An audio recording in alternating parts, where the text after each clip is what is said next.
ओम श्री परमात्मने नमः। श्री विष्णु सतनाम स्तोत्रम। नारद उवाच ओम वासुदेवं ऋषिकेशं वामनं जलसायनं जनार्दनं हरिं कृष्णं श्रीवक्षं गरुडध्वजं वाराहं पुण्डरीकाक्षं नृसिंहं नरकान्तकम् अव्यक्तं शाश्वतं विष्णुम् अनन्तम् अजमव्ययं नारायणं गदाध्यक्षं गोविन्दं कीर्तिभाजनं गोवर्धनोद्धरं देवं भूधरं भुवनेश्वरं वेत्तारं यज्ञपुरुषं यज्ञेशं यज्ञवाहकं चक्रपाणं गदापाणं शङ्खपाणं नरोत्तमं वैकुण्ठं दुष्टदमनं भूगर्भं पीतवाससं त्रिविक्रमं त्रिकालज्ञं त्रिमूर्तिं नन्दिकेश्वरं रामं हयग्रीवं भीमं रौद्रं भवोद्भवं श्रीपतिं श्रीधरं श्रीशं मङ्गलं मङ्गलायुधं दामोदरं तमोपेतं केशवं केशसूदनं वरेण्यं वरदं विष्णुम् आनन्दं वसुदेवजं हिरण्यरेतसन्दीप्तं पुराणं पुरुषोत्तमं सकलं निष्कलं शुद्धं निर्गुणं गुणशाश्वतं हिरण्यतनसङ्काशं सूर्यायुधसमप्रभं मेघश्यामं चतुर्बाहुं कुशलं कमलेक्षणं ज्योतिरूपं रूपं च स्वरूपं रूपसंस्थितं सर्वज्ञं सर्वरूपस्थं सर्वेशं सर्वतोमुखं ज्ञानं कूटस्थमचलं ज्ञानदं परमं प्रभुं योगीशं योगनिष्णातं योगिनं योगिरूपिणम् ईश्वरं सर्वभूतानां वन्दे भूतमयं प्रभुम् इति नाम शतं दिव्यं वैष्णवं खलु पापहं यासेन कथितं पूर्वं सर्वपापप्रणाशनं य पठेत् प्रातरुत्थाय सा भवेद् वैष्णवो नरः सर्वपापविशुद्धात्मा विष्णुसायुज्यमाप्नुयात् चान्द्रायणसहस्राणि कन्यादान शतानि च गवां लक्षसहस्राणि मुक्तिभागी भवे नरः अश्वमेधायुतं पुण्यं फलं प्राप्नोति मानवः। नारद उवाच ओम वासुदेवं ऋषिकेशं वामनं जलसायनं जनार्दनं हरिं कृष्णं श्रीवक्षं गरुडध्वजं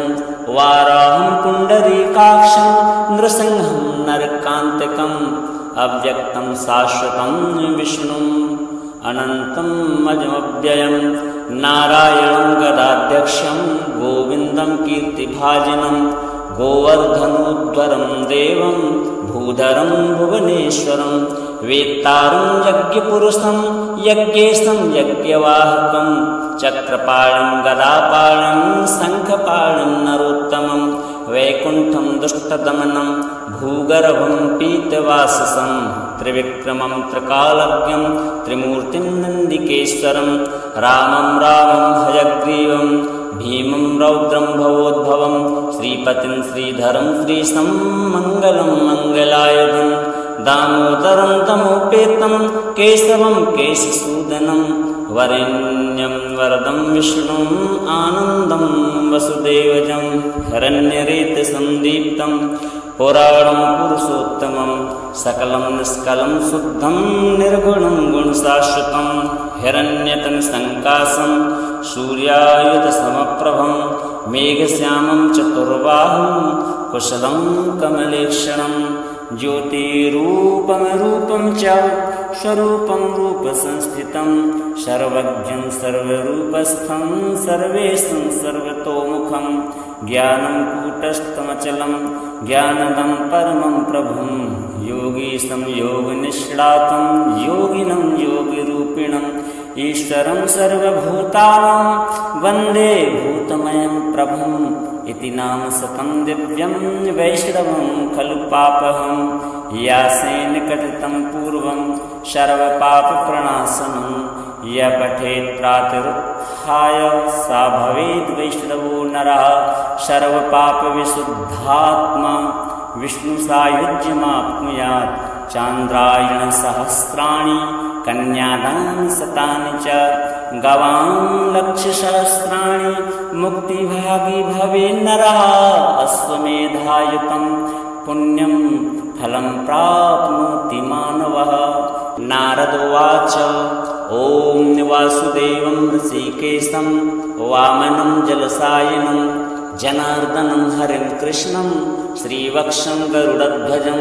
वाराहं पुण्डरीकाक्षं नृसिंहं नरकान्तकम् अव्यक्तं शाश्वतं विष्णुम् अनन्तम् अजमव्ययं नारायणं गदाध्यक्षं गोविन्दं कीर्तिभाजनं गोवर्धनोद्धरं देवं भूधरं भुवनेश्वरं वेत्तारं यज्ञपुरुषं यज्ञेशं यज्ञवाहकं चक्रपाणं गदापाणं शङ्खपाणं नरोत्तमं वैकुण्ठं दुष्टदमनं भूगर्भं पीतवाससं त्रिविक्रमं त्रिकालज्ञं त्रिमूर्तिं नन्दिकेश्वरं रामं हयग्रीवं भीमं रौद्रं भवोद्भवं श्रीपतिं श्रीधरं श्रीशं मङ्गलं मङ्गलायुधं दामोदरं तमोपेतं केशवं केशसूदनं वरेण्यं वरदं विष्णुम् आनन्दं वसुदेवजं हिरण्यरेतसन्दीप्तं पुराणं पुरुषोत्तमं सकलं निष्कलं शुद्धं निर्गुणं गुणशाश्वतं हिरण्यतनसङ्काशं सूर्यायुधसमप्रभं मेघश्यामं चतुर्बाहुं कुशलं कमलेक्षणं ज्योतिरूपं रूपं च स्वरूपं रूपसंस्थितं सर्वज्ञं सर्वरूपस्थं सर्वेशं सर्वतोमुखं ज्ञानं कूटस्थमचलं ज्ञानदं परमं प्रभुं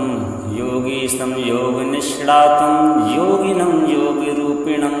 ईश्वरं सर्वभूतानां वन्दे भूतमयं प्रभुम्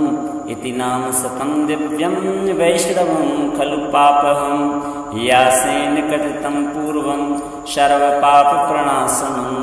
य पठेत् प्रातरुत्थाय सा भवेद् वैष्णवो नरः सर्वपापविशुद्धात्मा विष्णुसायुज्यमाप्नुयात् चान्द्रायणसहस्राणि कन्यादान शतानि च गवां लक्षसहस्राणि मुक्तिभागी भवे नरः अश्वमेधायुतं पुण्यं फलं प्राप्नोति मानवः। नारद उवाच ॐ वासुदेवं ऋषिकेशं वामनं जलसायनं जनार्दनं हरिं कृष्णं श्रीवक्षं गरुडध्वजं वाराहं पुण्डरीकाक्षं नृसिंहं नरकान्तकम् अव्यक्तं शाश्वतं विष्णुम् अनन्तम् अजमव्ययं नारायणं गदाध्यक्षं गोविन्दं कीर्तिभाजनं गोवर्धनोद्धरं देवं भूधरं भुवनेश्वरं वेत्तारं यज्ञपुरुषं यज्ञेशं यज्ञवाहकं चक्रपाणं गदापाणं शङ्खपाणं नरोत्तमं वैकुण्ठं दुष्टदमनं भूगर्भं पीतवाससं त्रिविक्रमं त्रिकालज्ञं त्रिमूर्तिं नन्दिकेश्वरं रामं हयग्रीवं भीमं रौद्रं भवोद्भवं श्रीपतिं श्रीधरं श्रीशं मङ्गलं मङ्गलायुधं दामोदरं तमोपेतं केशवं केशसूदनं वरेण्यं वरदं विष्णुम् आनन्दं वसुदेवजं हिरण्यरेतसन्दीप्तं पुराणं पुरुषोत्तमं सकलं निष्कलं शुद्धं निर्गुणं गुणशाश्वतं हिरण्यतनसङ्काशं सूर्यायुधसमप्रभं मेघश्यामं चतुर्बाहुं कुशलं कमलेक्षणं ज्योतिरूपं रूपं च स्वरूपं रूपसंस्थितं सर्वज्ञं सर्वरूपस्थं सर्वेशं सर्वतोमुखं ज्ञानं कूटस्थमचलं ज्ञानदं परमं प्रभुं योगीशं योगनिष्णातं योगिनं योगिरूपिणम् ईश्वरं सर्वभूतानां वन्दे भूतमयं प्रभुम् इति नाम शतं दिव्यं वैष्णवं खलु पापहं यासेन कथितं पूर्वं सर्वपापप्रणाशनं य पठेत् प्रातरुत्थाय सा भवेद् वैष्णवो नरः सर्वपापविशुद्धात्मा विष्णुसायुज्यमाप्नुयात् चान्द्रायणसहस्राणि कन्यादान शतानि च गवां लक्षसहस्राणि मुक्तिभागी भवे नरः अश्वमेधायुतं पुण्यं फलं प्राप्नोति मानवः। नारद उवाच ॐ वासुदेवं ऋषिकेशं वामनं जलसायनं जनार्दनं हरिं कृष्णं श्रीवक्षं गरुडध्वजं वाराहं पुण्डरीकाक्षं नृसिंहं नरकान्तकम् अव्यक्तं शाश्वतं विष्णुम् अनन्तम् अजमव्ययं नारायणं गदाध्यक्षं गोविन्दं कीर्तिभाजनं गोवर्धनोद्धरं देवं भूधरं भुवनेश्वरं वेत्तारं यज्ञपुरुषं यज्ञेशं यज्ञवाहकं चक्रपाणं गदापाणं शङ्खपाणं नरोत्तमं वैकुण्ठं दुष्टदमनं भूगर्भं पीतवाससं त्रिविक्रमं त्रिकालज्ञं त्रिमूर्तिं नन्दिकेश्वरं रामं हयग्रीवं भीमं रौद्रं भवोद्भवं श्रीपतिं श्रीधरं श्रीशं मङ्गलं मङ्गलायुधं दामोदरं तमोपेतं केशवं केशसूदनं वरेण्यं वरदं विष्णुम् आनन्दं वसुदेवजं हिरण्यरेतसन्दीप्तं पुराणं पुरुषोत्तमं सकलं निष्कलं शुद्धं निर्गुणं गुणशाश्वतं हिरण्यतनुसङ्काशं सूर्यायुधसमप्रभं मेघश्यामं चतुर्बाहुं कुशलं कमलेक्षणं ज्योतिरूपं च स्वरूपं रूपसंस्थितं सर्वज्ञं सर्वरूपस्थं सर्वेशं सर्वतोमुखं ज्ञानं कूटस्थमचलं ज्ञानदं परमं प्रभुं योगीशं योगनिष्णातं योगिनं योगिरूपिणम् ईश्वरं सर्वभूतानां वन्दे भूतमयं प्रभुम् इति नाम शतं दिव्यं वैष्णवं खलु पापहं यासेन कथितं पूर्वं सर्वपापप्रणाशनं य पठेत् प्रातरुत्थाय सा भवेद् वैष्णवो नरः सर्वपापविशुद्धात्मा विष्णुसायुज्यमाप्नुयात् चान्द्रायणसहस्राणि कन्यादान शतानि च गवां लक्षसहस्राणि मुक्तिभागी भवे नरः अश्वमेधायुतं पुण्यं फलं प्राप्नोति मानवः। नारद उवाच ॐ वासुदेवं ऋषिकेशं वामनं जलसायनं जनार्दनं हरिं कृष्णं श्रीवक्षं गरुडध्वजं वाराहं पुण्डरीकाक्षं नृसिंहं नरकान्तकम् अव्यक्तं शाश्वतं विष्णुम् अनन्तम् अजमव्ययं नारायणं गदाध्यक्षं गोविन्दं कीर्तिभाजनं गोवर्धनोद्धरं देवं भूधरं भुवनेश्वरं वेत्तारं यज्ञपुरुषं यज्ञेशं यज्ञवाहकं चक्रपाणं गदापाणं शङ्खपाणं नरोत्तमं वैकुण्ठं दुष्टदमनं भूगर्भं पीतवाससं त्रिविक्रमं त्रिकालज्ञं त्रिमूर्तिं नन्दिकेश्वरं रामं हयग्रीवं भीमं रौद्रं भवोद्भवं श्रीपतिं श्रीधरं श्रीशं मङ्गलं मङ्गलायुधं दामोदरं तमोपेतं केशवं केशसूदनं वरेण्यं वरदं विष्णुम् आनन्दं वसुदेवजं हिरण्यरेतसन्दीप्तं पुराणं पुरुषोत्तमं सकलं निष्कलं शुद्धं निर्गुणं गुणशाश्वतं हिरण्यतनुसङ्काशं सूर्यायुधसमप्रभं मेघश्यामं चतुर्बाहुं कुशलं कमलेक्षणं ज्योतिरूपं च स्वरूपं रूपसंस्थितं सर्वज्ञं सर्वरूपस्थं सर्वेशं सर्वतोमुखं ज्ञानं कूटस्थमचलं ज्ञानदं परमं प्रभुं योगीशं योगनिष्णातं योगिनं योगिरूपिणम् ईश्वरं सर्वभूतानां वन्दे भूतमयं प्रभुम् इति नाम सकं दिव्यं वैष्णवं खलु पापहं यासेन कथितं पूर्वं सर्वपापप्रणाशनं य पठेत् प्रातरुत्थाय सा भवेद् वैष्णवो नरः सर्वपापविशुद्धात्मा विष्णुसायुज्यमाप्नुयात् चान्द्रायणसहस्राणि कन्यादान शतानि च गवां लक्षसहस्राणि मुक्तिभागी भवे नरः अश्वमेधायुतं पुण्यं फलं प्राप्नोति मानवः। नारद उवाच ॐ वासुदेवं ऋषिकेशं वामनं जलसायनं जनार्दनं हरिं कृष्णं श्रीवक्षं गरुडध्वजं वाराहं पुण्डरीकाक्षं नृसिंहं नरकान्तिकम् अव्यक्तं शाश्वतं विष्णुम् अनन्तम् अजमव्ययं नारायणं गदाध्यक्षं गोविन्दं कीर्तिभाजनं गोवर्धनोद्धरं देवं भूधरं भुवनेश्वरं वेत्तारं यज्ञपुरुषं यज्ञेशं यज्ञवाहकं चक्रपाणं गदापाणं शङ्खपाणं नरोत्तमं वैकुण्ठं दुष्टदमनं भूगर्भं पीतवाससं त्रिविक्रमं त्रिकालज्ञं त्रिमूर्तिं नन्दिकेश्वरं रामं हयग्रीवं भीमं रौद्रं भवोद्भवं श्रीपतिं श्रीधरं श्रीशं मङ्गलं मङ्गलायुधं दामोदरं तमोपेतं केशवं केशसूदनं वरेण्यं वरदं विष्णुम् आनन्दं वसुदेवजं हिरण्यरेतसन्दीप्तं पुराणं पुरुषोत्तमं सकलं निष्कलं शुद्धं निर्गुणं गुणशाश्वतं हिरण्यतनसङ्काशं सूर्यायुधसमप्रभं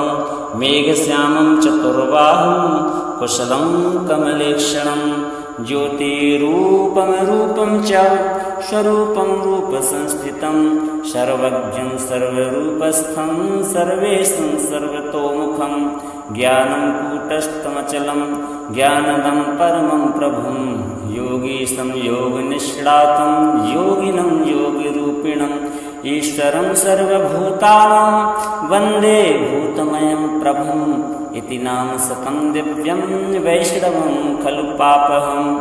यासेन कथितं पूर्वं सर्वपापप्रणाशनं य पठेत् प्रातरुत्थाय सा भवेद् वैष्णवो नरः सर्वपापविशुद्धात्मा विष्णुसायुज्यमाप्नुयात् चान्द्रायणसहस्राणि कन्यादान शतानि च गवां लक्षसहस्राणि मुक्तिभागी भवे नरः अश्वमेधायुतं पुण्यं फलं प्राप्नोति मानवः। नारद उवाच ॐ वासुदेवं ऋषिकेशं वामनं जलसायनं जनार्दनं हरिं कृष्णं श्रीवक्षं गरुडध्वजं वाराहं पुण्डरीकाक्षं नृसिंहं नरकान्तिकम् अव्यक्तं शाश्वतं विष्णुम्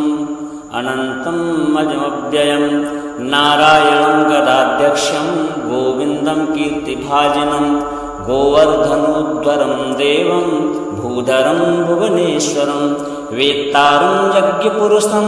यज्ञेशं यज्ञवाहकं चक्रपाणं गदापाणं शङ्खपाणं नरोत्तमं वैकुण्ठं दुष्टदमनं भूगर्भं पीतवाससं त्रिविक्रमं त्रिकालज्ञं त्रिमूर्तिं नन्दिकेश्वरं रामं हयग्रीवं भीमं रौद्रं भवोद्भवं श्रीपतिं श्रीधरं श्रीशं मङ्गलं मङ्गलायुधं दामोदरं तमोपेतं केशवं केशसूदनं वरेण्यं वरदं विष्णुम् आनन्दं वसुदेवजं हिरण्यरेतसन्दीप्तं पुराणं पुरुषोत्तमं सकलं निष्कलं शुद्धं निर्गुणं गुणशाश्वतं हिरण्यतनसङ्काशं सूर्यायुधसमप्रभं मेघश्यामं चतुर्बाहुं कुशलं कमलेक्षणं ज्योतिरूपं च स्वरूपं रूपसंस्थितं सर्वज्ञं सर्वरूपस्थं सर्वेशं सर्वतोमुखं ज्ञानं कूटस्थमचलं ज्ञानदं परमं प्रभुं योगीशं योगनिष्णातं योगिनं योगिरूपिणम् ईश्वरं सर्वभूतानां वन्दे भूतमयं प्रभुम् इति नाम सतं दिव्यं वैष्णवं खलु पापहं यासेन कथितं पूर्वं सर्वपापप्रणाशनं य पठेत् प्रातरुत्थाय सा भवेद् वैष्णवो नरः सर्वपापविशुद्धात्मा विष्णुसायुज्यमाप्नुयात् चान्द्रायणसहस्राणि कन्यादान शतानि च गवां लक्षसहस्राणि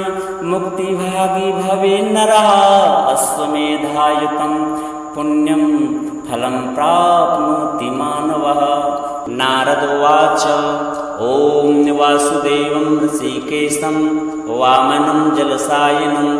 जनार्दनं हरिं कृष्णं श्रीवक्षं गरुडध्वजं वाराहं पुण्डरीकाक्षं नृसिंहं नरकान्तिकम् अव्यक्तं शाश्वतं विष्णुम्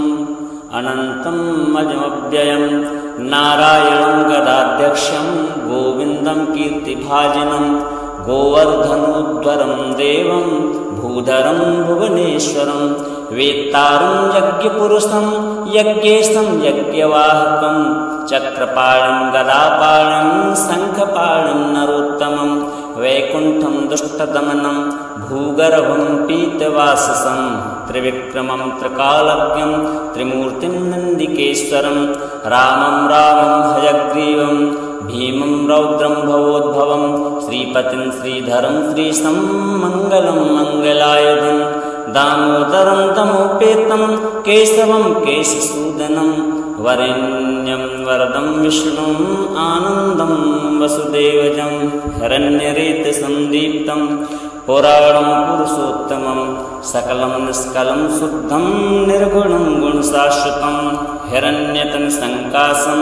सूर्यायुधसमप्रभं मेघश्यामं चतुर्बाहुं कुशलं कमलेक्षणं ज्योतिरूपं च स्वरूपं रूपसंस्थितं सर्वज्ञं सर्वरूपस्थं सर्वेशं सर्वतोमुखं ज्ञानं कूटस्थमचलं ज्ञानदं परमं प्रभुं योगीशं योगनिष्णातं योगिनं योगिरूपिणम् ईश्वरं सर्वभूतानां वन्दे भूतमयं प्रभुम् इति नाम सतं दिव्यं वैष्णवं खलु पापहं यासेन कथितं पूर्वं सर्वपापप्रणाशनं य पठेत् प्रातरुत्थाय सा भवेद् वैष्णवो नरः सर्वपापविशुद्धात्मा विष्णुसायुज्यमाप्नुयात् चान्द्रायणसहस्राणि कन्यादान शतानि च गवां लक्षसहस्राणि मुक्तिभागी भवे नरः अश्वमेधायुतं पुण्यं फलं प्राप्नोति मानवः। नारद उवाच ॐ वासुदेवं ऋषिकेशं वामनं जलसायनं जनार्दनं हरिं कृष्णं श्रीवक्षं गरुडध्वजं वाराहं पुण्डरीकाक्षं नृसिंहं नरकान्तिकम् अव्यक्तं शाश्वतं विष्णुम् अनन्तं अजमव्ययं नारायणं गदाध्यक्षं गोविन्दं कीर्तिभाजनं गोवर्धनोद्धरं देवं भूधरं भुवनेश्वरं वेत्तारं यज्ञपुरुषं यज्ञेशं यज्ञवाहकं चक्रपाणं गदापाणं शङ्खपाणं नरोत्तमं वैकुण्ठं दुष्टदमनं भूगर्भं पीतवाससं त्रिविक्रमं त्रिकालज्ञं त्रिमूर्तिं नन्दिकेश्वरं रामं हयग्रीवं भीमं रौद्रं भवोद्भवं श्रीपतिं श्रीधरं श्रीशं मङ्गलं मङ्गलायुधं दामोदरं तमोपेतं केशवं केशसूदनं वरेण्यं वरदं विष्णुम् आनन्दं वसुदेवजं हिरण्यरेतसन्दीप्तं पुराणं पुरुषोत्तमं सकलं निष्कलं शुद्धं निर्गुणं गुणशाश्वतं हिरण्यतनुसङ्काशं सूर्यायुधसमप्रभं मेघश्यामं चतुर्बाहुं कुशलं कमलेक्षणं ज्योतिरूपं च स्वरूपं रूपसंस्थितं सर्वज्ञं सर्वरूपस्थं सर्वेशं सर्वतोमुखं ज्ञानं कूटस्थमचलं ज्ञानदं परमं प्रभुं योगीशं योगनिष्णातं योगिनं योगिरूपिणम् ईश्वरं सर्वभूतानां वन्दे भूतमयं प्रभुम् इति नाम सकं दिव्यं वैष्णवं खलु पापहं यासेन कथितं पूर्वं सर्वपापप्रणाशनं य पठेत् प्रातरुत्थाय सा भवेद् वैष्णवो नरः सर्वपापविशुद्धात्मा विष्णुसायुज्यमाप्नुयात् चान्द्रायणसहस्राणि कन्यादान शतानि च गवां लक्षसहस्राणि मुक्तिभागी भवे नरः अश्वमेधायुतं पुण्यं फलं प्राप्नोति मानवः। नारद उवाच ॐ वासुदेवं ऋषिकेशं वामनं जलसायनं जनार्दनं हरिं कृष्णं श्रीवक्षं गरुडध्वजं वाराहं पुण्डरीकाक्षं नृसिंहं नरकान्तकम् अव्यक्तं शाश्वतं विष्णुम् अनन्तं अजमव्ययं नारायणं गदाध्यक्षं गोविन्दं कीर्तिभाजनं गोवर्धनोद्धरं देवं भूधरं भुवनेश्वरं वेत्तारं यज्ञपुरुषं यज्ञेशं यज्ञवाहकं चक्रपाणं गदापाणं शङ्खपाणं नरोत्तमं वैकुण्ठं दुष्टदमनं भूगर्भं पीतवाससं त्रिविक्रमं त्रिकालज्ञं त्रिमूर्तिं नन्दिकेश्वरं रामं हयग्रीवं भीमं रौद्रं भवोद्भवं श्रीपतिं श्रीधरं श्रीशं मङ्गलं मङ्गलायुधं दामोदरं तमोपेतं केशवं केशसूदनं वरेण्यं वरदं विष्णुम् आनन्दं वसुदेवजं हिरण्यरेतसन्दीप्तं पुराणं पुरुषोत्तमं सकलं निष्कलं शुद्धं निर्गुणं गुणशाश्वतं हिरण्यतनुसङ्काशं सूर्यायुधसमप्रभं मेघश्यामं चतुर्बाहुं कुशलं कमलेक्षणं ज्योतिरूपं च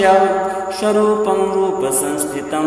सर्वज्ञं सर्वरूपस्थं सर्वेशं सर्वतोमुखं ज्ञानं कूटस्थमचलं ज्ञानदं परमं प्रभुं योगीशं योगनिष्णातं योगिनं योगिरूपिणम् ईश्वरं सर्वभूतानां वन्दे भूतमयं प्रभुम् इति नाम सकं दिव्यं वैष्णवं खलु पापहं यासेन कथितं पूर्वं सर्वपापप्रणाशनं य पठेत् प्रातरुत्थाय सा भवेद् वैष्णवो नरः सर्वपापविशुद्धात्मा विष्णुसायुज्यमाप्नुयात् चान्द्रायणसहस्राणि कन्यादान शतानि च गवां लक्षसहस्राणि मुक्तिभागी भवे नरः अश्वमेधायुतं पुण्यं फलं प्राप्नोति मानवः। नारद उवाच ॐ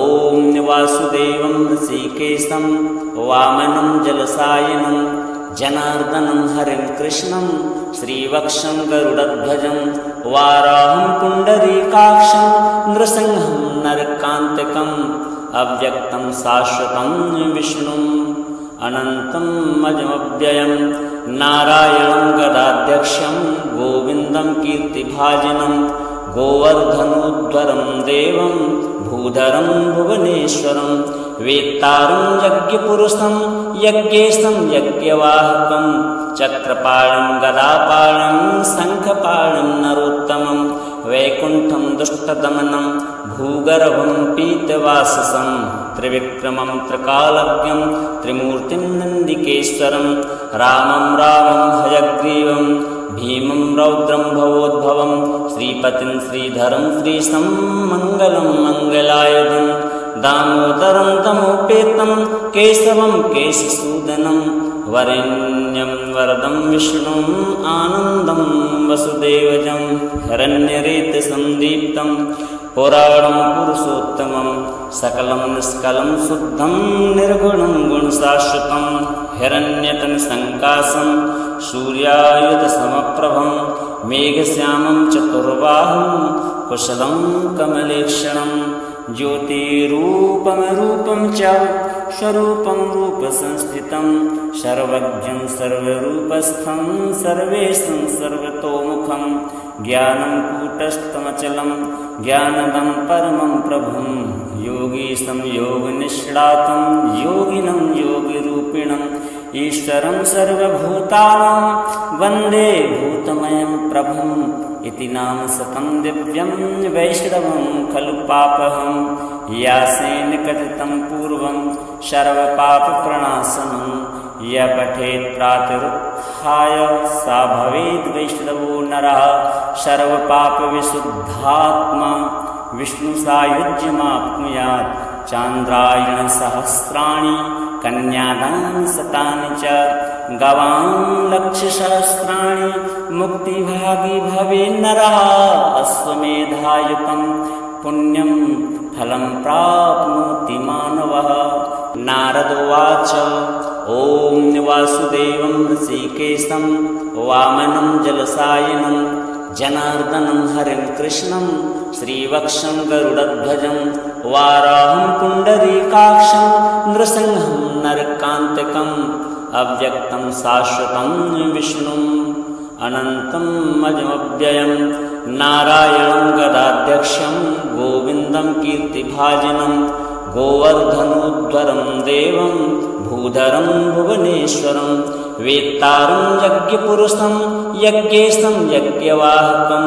चक्रपाणं गदापाणं शङ्खपाणं नरोत्तमं वैकुण्ठं दुष्टदमनं भूगर्भं पीतवाससं त्रिविक्रमं त्रिकालज्ञं त्रिमूर्तिं नन्दिकेश्वरं रामं हयग्रीवं भीमं रौद्रं भवोद्भवं श्रीपतिं श्रीधरं श्रीशं मङ्गलं मङ्गलायुधं दामोदरं दमोपेतं केशवं केशसूदनं वरेण्यं वरदं विष्णुम् आनन्दं वसुदेवजं हिरण्यरेतसन्दीप्तं पुराणं पुरुषोत्तमं सकलं निष्कलं शुद्धं निर्गुणं गुणशाश्वतं हिरण्यतनुसङ्काशं सूर्यायुधसमप्रभं मेघश्यामं चतुर्बाहुं कुशलं कमलेक्षणं ज्योतिरूपं रूपं च स्वरूपं रूपसंस्थितं सर्वज्ञं सर्वरूपस्थं सर्वेशं सर्वतोमुखं ज्ञानं कूटस्थमचलं ज्ञानदं परमं प्रभुं योगीशं योगनिष्णातं योगिनं योगिरूपिणम् ईश्वरं सर्वभूतानां वन्दे भूतमयं प्रभुम् इति नाम शतं दिव्यं वैष्णवं खलु पापहं यासेन कथितं पूर्वं सर्वपापप्रणाशनं य पठेत् प्रातरुत्थाय सा भवेद् वैष्णवो नरः सर्वपापविशुद्धात्मा विष्णुसायुज्यमाप्नुयात् चान्द्रायणसहस्राणि कन्यादानि शतानि च गवां लक्षसहस्राणि मुक्तिभागी भवेन्नरः अश्वमेधायुतं पुण्यं फलं प्राप्नोति मानवः। नारद उवाच ॐ वासुदेवं ऋषिकेशं वामनं जलसायनं जनार्दनं हरिं कृष्णं श्रीवक्षं गरुडध्वजं वाराहं पुण्डरीकाक्षं नृसिंहं नरकान्तकम् अव्यक्तं शाश्वतं विष्णुम् अनन्तम् अजमव्ययं नारायणं गदाध्यक्षं गोविन्दं कीर्तिभाजनं गोवर्धनोद्धरं देवं भूधरं भुवनेश्वरं वेत्तारं यज्ञपुरुषं यज्ञेशं यज्ञवाहकं चक्रपाणं गदापाणं शङ्खपाणं नरोत्तमं वैकुण्ठं दुष्टदमनं भूगर्भं पीतवाससं त्रिविक्रमं त्रिकालज्ञं त्रिमूर्तिं नन्दिकेश्वरं रामं हयग्रीवं भीमं रौद्रं भवोद्भवं श्रीपतिं श्रीधरं श्रीशं मङ्गलं मङ्गलायुधं दामोदरं दमोपेतं केशवं केशसूदनं वरेण्यं वरदं विष्णुम् आनन्दं वसुदेवजं हिरण्यरेतसन्दीप्तं पुराणं पुरुषोत्तमं सकलं निष्कलं शुद्धं निर्गुणं गुणशाश्वतं हिरण्यतनुसङ्काशं सूर्यायुधसमप्रभं मेघश्यामं चतुर्बाहुं कुशलं कमलेक्षणं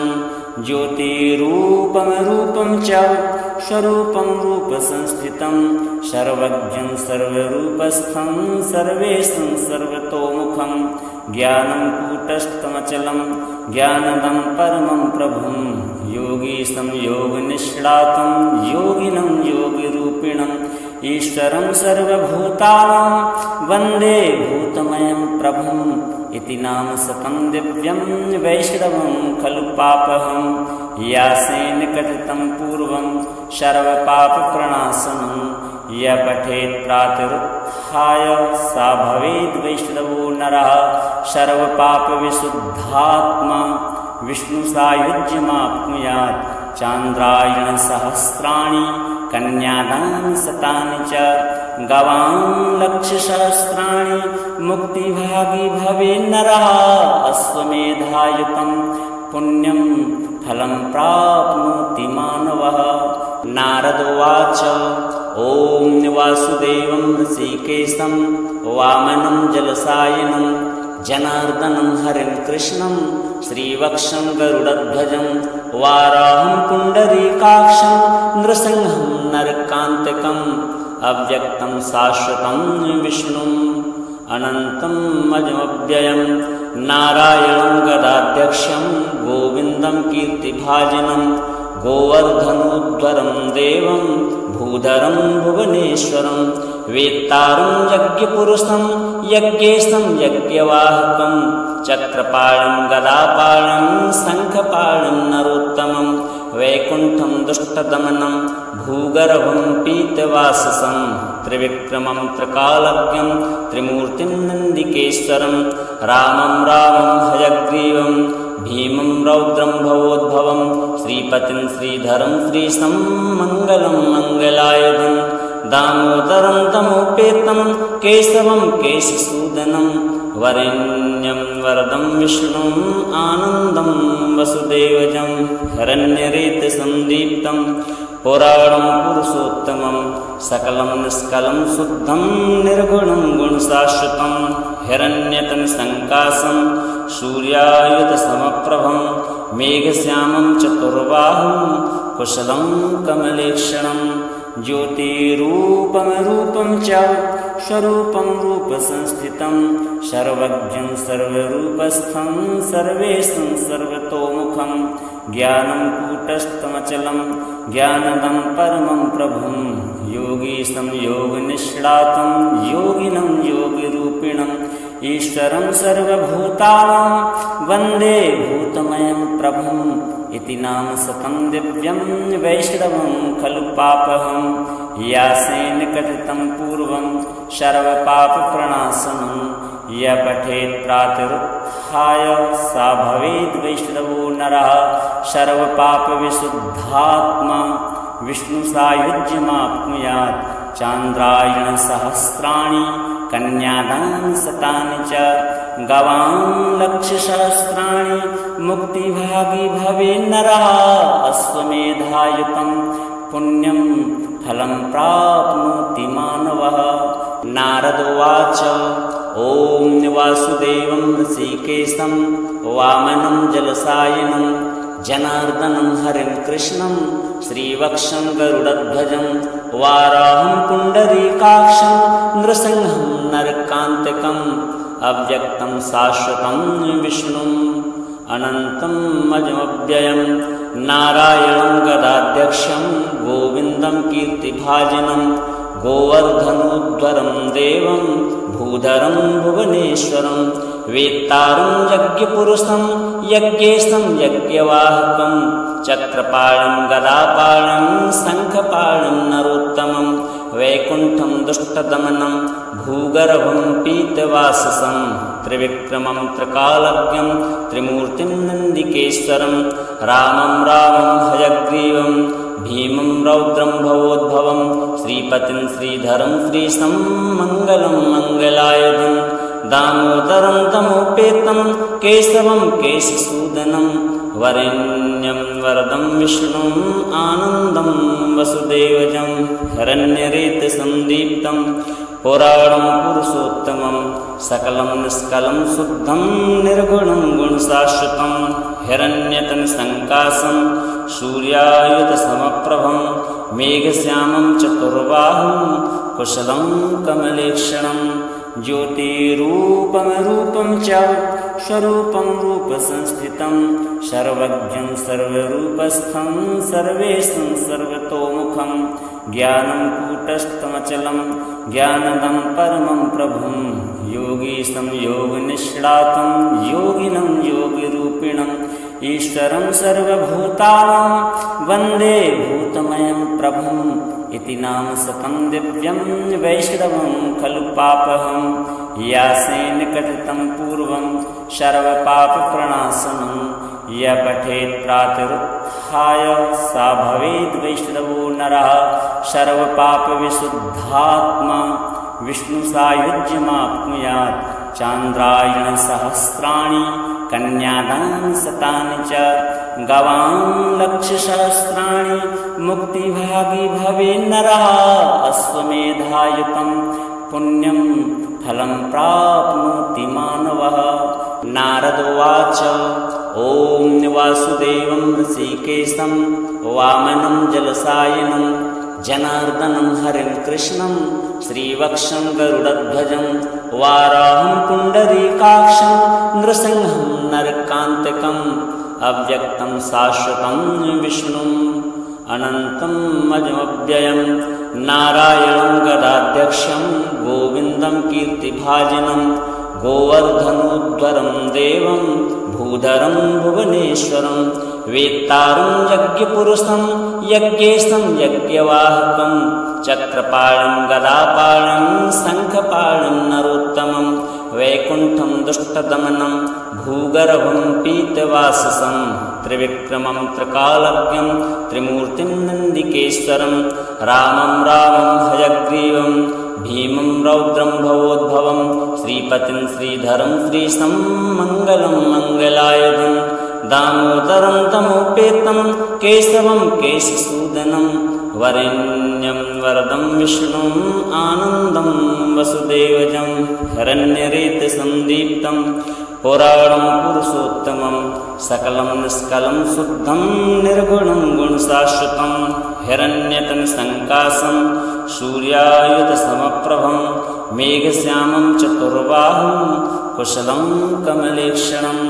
ज्योतिरूपमरूपं च स्वरूपं रूपसंस्थितं सर्वज्ञं सर्वरूपस्थं सर्वेशं सर्वतोमुखं ज्ञानं कूटस्थमचलं ज्ञानदं परमं प्रभुं योगीशं योगनिष्णातं योगिनं योगिरूपिणम् ईश्वरं सर्वभूतानां वन्दे भूतमयं प्रभुम् इति नाम शतं दिव्यं वैष्णवं खलु पापहं यासेन कथितं पूर्वं सर्वपापप्रणाशनं य पठेत् प्रातरुत्थाय सा भवेद् वैष्णवो नरः सर्वपापविशुद्धात्मा विष्णुसायुज्यमाप्नुयात् चान्द्रायणसहस्राणि कन्यादान शतानि च गवां लक्षसहस्राणि मुक्तिभागी भवे नरः अश्वमेधायुतं पुण्यं फलं प्राप्नोति मानवः। नारद उवाच ॐ वासुदेवं ऋषिकेशं वामनं जलसायनं जनार्दनं हरिं कृष्णं श्रीवक्षं गरुडध्वजं वाराहं पुण्डरीकाक्षं नृसिंहं नरकान्तकम् अव्यक्तं शाश्वतं विष्णुम् अनन्तम् अजमव्ययं नारायणं गदाध्यक्षं गोविन्दं कीर्तिभाजनं गोवर्धनोद्धरं देवं भूधरं भुवनेश्वरं वेत्तारं यज्ञपुरुषं यज्ञेशं यज्ञवाहकं चक्रपाणं गदापाणं शङ्खपाणं नरोत्तमं वैकुण्ठं दुष्टदमनं भूगर्भं पीतवाससं त्रिविक्रमं त्रिकालज्ञं त्रिमूर्तिं नन्दिकेश्वरं रामं हयग्रीवं भीमं रौद्रं भवोद्भवं श्रीपतिं श्रीधरं श्रीशं मङ्गलं मङ्गलायुधं दामोदरं तमोपेतं केशवं केशसूदनं वरेण्यं वरदं विष्णुम् आनन्दं वसुदेवजं हिरण्यरेतसन्दीप्तं पुराणं पुरुषोत्तमं सकलं निष्कलं शुद्धं निर्गुणं गुणशाश्वतं हिरण्यतनसङ्काशं सूर्यायुधसमप्रभं मेघश्यामं चतुर्बाहुं कुशलं कमलेक्षणं ज्योतिरूपमरूपं च स्वरूपं रूपसंस्थितं सर्वज्ञं सर्वरूपस्थं सर्वेशं सर्वतोमुखं ज्ञानं कूटस्थमचलं ज्ञानदं परमं प्रभुं योगीशं योगनिष्णातं योगिनं योगिरूपिणम् ईश्वरं सर्वभूतानां वन्दे भूतमयं प्रभुम् इति नाम शतं दिव्यं वैष्णवं खलु पापहं यासेन कथितं पूर्वं सर्वपापप्रणाशनं य पठेत् प्रातरुत्थाय सा भवेद् वैष्णवो नरः सर्वपापविशुद्धात्मा विष्णुसायुज्यमाप्नुयात् चान्द्रायणसहस्राणि कन्यादानशतानि च गवां लक्षसहस्राणि मुक्तिभागी भवेन्नरः अश्वमेधायुतं पुण्यं फलं प्राप्नोति मानवः। नारद उवाच ॐ वासुदेवं ऋषिकेशं वामनं जलसायनं जनार्दनं हरिं कृष्णं श्रीवक्षं गरुडध्वजं वाराहं पुण्डरीकाक्षं नृसिंहं नरकान्तकम् अव्यक्तं शाश्वतं विष्णुम् अनन्तम् अजमव्ययं नारायणं गदाध्यक्षं गोविन्दं कीर्तिभाजनं गोवर्धनोद्धरं देवं भूधरं भुवनेश्वरं वेत्तारं यज्ञपुरुषं यज्ञेशं यज्ञवाहकं चक्रपाणं गदापाणं शङ्खपाणं नरोत्तमं वैकुण्ठं दुष्टदमनं भूगर्भं पीतवाससं त्रिविक्रमं त्रिकालज्ञं त्रिमूर्तिं नन्दिकेश्वरं रामं हयग्रीवं भीमं रौद्रं भवोद्भवं श्रीपतिं श्रीधरं श्रीशं मङ्गलं मङ्गलायुधं दामोदरं तमोपेतं केशवं केशसूदनं वरेण्यं वरदं विष्णुम् आनन्दं वसुदेवजं हिरण्यरेतसन्दीप्तं पुराणं पुरुषोत्तमं सकलं निष्कलं शुद्धं निर्गुणं गुणशाश्वतं हिरण्यतनसङ्काशं सूर्यायुधसमप्रभं मेघश्यामं चतुर्बाहुं कुशलं कमलेक्षणं ज्योतिरूपमरूपं च स्वरूपं रूपसंस्थितं सर्वज्ञं सर्वरूपस्थं सर्वेशं सर्वतोमुखं ज्ञानं कूटस्थमचलं ज्ञानदं परमं प्रभुं योगीशं योगनिष्णातं योगिनं योगिरूपिणम् ईश्वरं सर्वभूतानां वन्दे भूतमयं प्रभुम् इति नाम शतं दिव्यं वैष्णवं खलु पापहं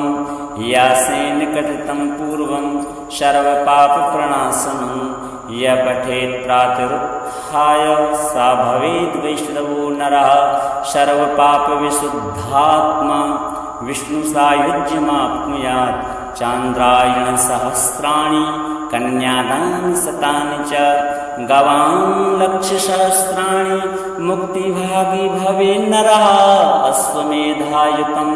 पुण्यं फलं प्राप्नोति मानवः। नारद उवाच ॐ वासुदेवं ऋषिकेशं वामनं जलसायनं जनार्दनं हरिं कृष्णं श्रीवक्षं गरुडध्वजं वाराहं पुण्डरीकाक्षं नृसिंहं नरकान्तकम् अव्यक्तं शाश्वतं विष्णुम् अनन्तम् अजमव्ययं नारायणं गदाध्यक्षं गोविन्दं कीर्तिभाजनं गोवर्धनोद्धरं देवं भूधरं भुवनेश्वरं वेत्तारं यज्ञपुरुषं यज्ञेशं यज्ञवाहकं चक्रपाणं गदापाणं शङ्खपाणं नरोत्तमं वैकुण्ठं दुष्टदमनं भूगर्भं पीतवाससं त्रिविक्रमं त्रिकालज्ञं त्रिमूर्तिं नन्दिकेश्वरं रामं हयग्रीवं भीमं रौद्रं भवोद्भवं श्रीपतिं श्रीधरं श्रीशं मङ्गलं मङ्गलायुधं दामोदरं तमोपेतं केशवं केशसूदनं वरेण्यं वरदं विष्णुम् आनन्दं वसुदेवजं हिरण्यरेतसन्दीप्तं पुराणं पुरुषोत्तमं सकलं निष्कलं शुद्धं निर्गुणं गुणशाश्वतं हिरण्यतनसङ्काशं सूर्यायुधसमप्रभं मेघश्यामं चतुर्बाहुं कुशलं कमलेक्षणं ज्योतिरूपं रूपं च स्वरूपं रूपसंस्थितं सर्वज्ञं सर्वरूपस्थं सर्वेशं सर्वतोमुखं ज्ञानं कूटस्थमचलं ज्ञानदं परमं प्रभुं योगीशं योगनिष्णातं योगिनं योगिरूपिणं ईश्वरं सर्वभूतानां वन्दे भूतमयं प्रभुं इति नाम शतं दिव्यं वैष्णवं खलु पापहं यासेन कथितं पूर्वं सर्वपापप्रणाशनं य पठेत् प्रातरुत्थाय सा भवेद् वैष्णवो नरः सर्वपापविशुद्धात्मा विष्णुसायुज्यमाप्नुयात् चान्द्रायणसहस्राणि कन्यादानं शतानि च गवां लक्षसहस्राणि मुक्तिभागी भवेन्नरः अश्वमेधायुतं पुण्यं फलं प्राप्नोति मानवः। नारद उवाच ॐ वासुदेवं ऋषिकेशं वामनं जलसायनं जनार्दनं हरिं कृष्णं श्रीवक्षं गरुडध्वजं वाराहं पुण्डरीकाक्षं नृसिंहं नरकान्तकम् अव्यक्तं शाश्वतं विष्णुम् अनन्तम् अजमव्ययं नारायणं गदाध्यक्षं गोविन्दं कीर्तिभाजनं गोवर्धनोद्धरं देवं भूधरं भुवनेश्वरं वेत्तारं यज्ञपुरुषं यज्ञेशं यज्ञवाहकं चक्रपाणं गदापाणं शङ्खपाणं नरोत्तमं वैकुण्ठं दुष्टदमनं भूगर्भं पीतवाससं त्रिविक्रमं त्रिकालज्ञं त्रिमूर्तिं नन्दिकेश्वरं रामं हयग्रीवं भीमं रौद्रं भवोद्भवं श्रीपतिं श्रीधरं श्रीशं मङ्गलं मङ्गलायुधं दामोदरं तमोपेतं केशवं केशसूदनं वरेण्यं वरदं विष्णुम् आनन्दं वसुदेवजं हिरण्यरेतसन्दीप्तं पुराणं पुरुषोत्तमं सकलं निष्कलं शुद्धं निर्गुणं गुणशाश्वतं हिरण्यतनसङ्काशं सूर्यायुधसमप्रभं मेघश्यामं चतुर्बाहुं कुशलं कमलेक्षणं ज्योतिरूपं रूपं च स्वरूपं रूपसंस्थितं सर्वज्ञं सर्वरूपस्थं सर्वेशं सर्वतोमुखं ज्ञानं कूटस्थमचलं ज्ञानदं परमं प्रभुं